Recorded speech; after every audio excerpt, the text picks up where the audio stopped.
It's personal between me and you, and I'm going to do you some serious harm, you big stiff idiot. The Untouchable True School Sports Empire proudly presents something the boxing games are missing. Hey, what's going on? It's your boy BT. I came here to talk some boxing with the thousands of True School Sports subscribers. All right, so there's a lot of movement and a lot of motion in the 130 division, and I've been wanting to talk about this for a long time because this was reported about almost 10 days ago. I've been so busy with other things in boxing, and I haven't had a chance to sit down and talk about it, but I've been thinking about it a lot and marinating on it a lot. And I gotta say, man, the WBA, they're being a little weird because Otar Eranosyan, shout out to Otar Eranosyan, Pitbull, one of my favorite fighters in boxing. He won an eliminator this past August against Roger Gutierrez, right? So when he knocked out Roger Gutierrez, the former champion, he became the WBA mandatory challenger for, the belt, right?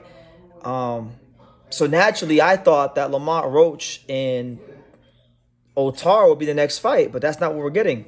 Now, the WBA has actually ordered Lamont Roach to fight the number 2 contender, Jono Carroll, and the winner will have to face Otar Eranosyan within 120 days. So with that being said, and with that being established here on True School Sports, let's talk about it. So Jono Carroll, good fighter. I like Jono Carroll. I've watched many of his fights.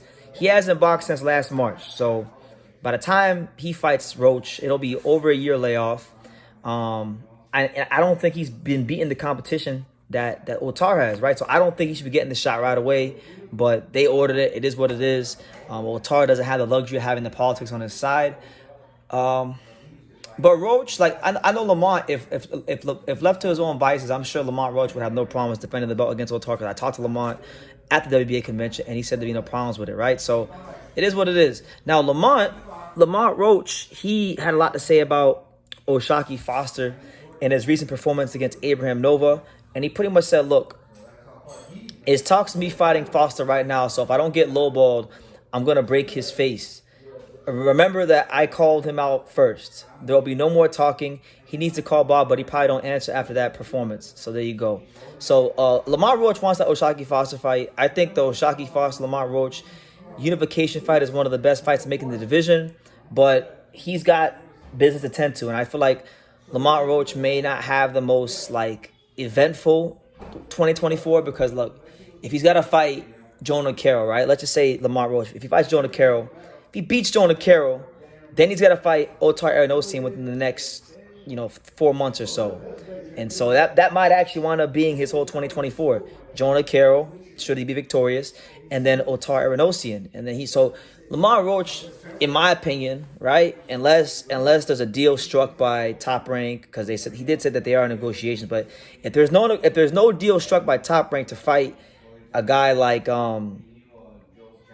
O'Shaquie Foster for the unification fight, his 2024 is going to be Jono Carroll versus Otar Eranosyan. So my overall thoughts on that are simply this: Jono Carroll should not be getting a mandatory title shot.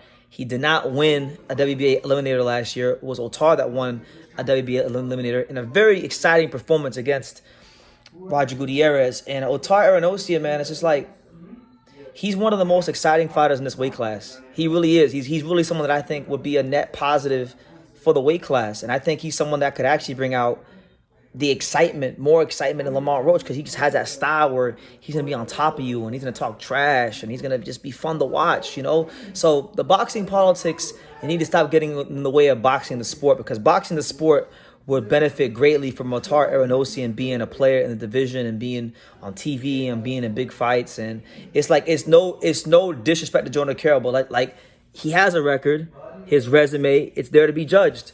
If you look at Jono Carroll's last 3 fights, I don't even know the last 2 guys he fought before Miguel Mariaga. And Miguel Mariaga, all respect to the Colombian Warrior, he's past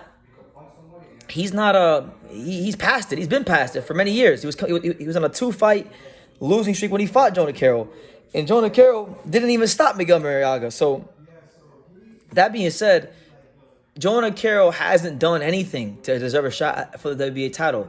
Otar Eranosyan is getting screwed, and I think the box fans are getting screwed. And I think the 130 division is for the moment, as long as Lamont Roach doesn't lose against Jono Carroll, which I don't think he should, the division is getting screwed out of a really good world title fight between, a guy in Roach who in his last fight showed us a lot against Hector Luis Garcia. He showed us that he can box, he can counterpunch, he can fight, And Otar Eranosyan, if you guys don't know Otar, if you guys haven't watched him fight, I would highly advise you just go watch, pick any fight you want. Go watch his fight against what's the guy's name? Castillo. Go watch his fight against Castillo. Watch the Roger Gutierrez fight. Watch the fight against Juan Carlos Pena. Watch the fight against pick any Otar Eranosyan fight, and I promise you, when it comes to entertainment, fun, excitement, high-level boxing, great pressure fighting, you will not be let down.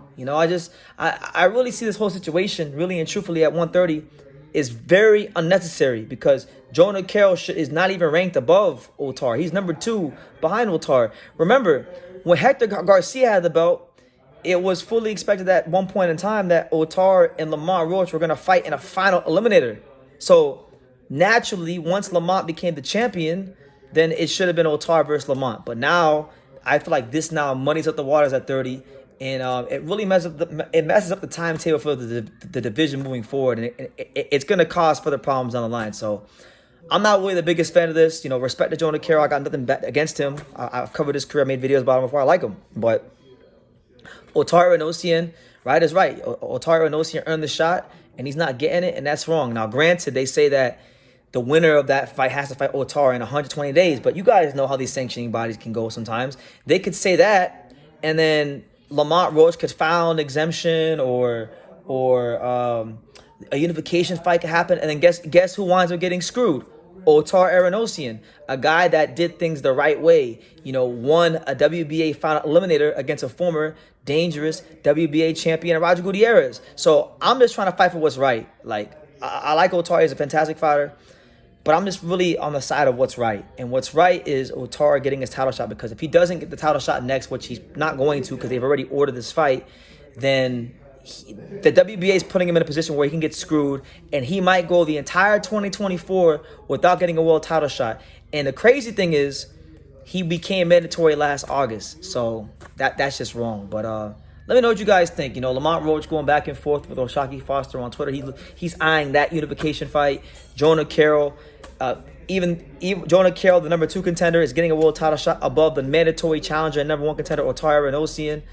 They say the winner has to fight Otar in 120 days. I just don't believe it. There's too many gray areas when it comes to things like this. So we'll see how it goes. But let me know what you guys think in the comments down below. Make sure you guys take the time to subscribe. And like I say in every single one of these videos, you can love me or you can hate me. But I'm just a kid from Dania. So until next time, take care, guys. Thank you for watching another video on the untouchable True School Sports Empire. For more great boxing content just like this video, click right here and make sure to subscribe. Much love from sunny South Florida.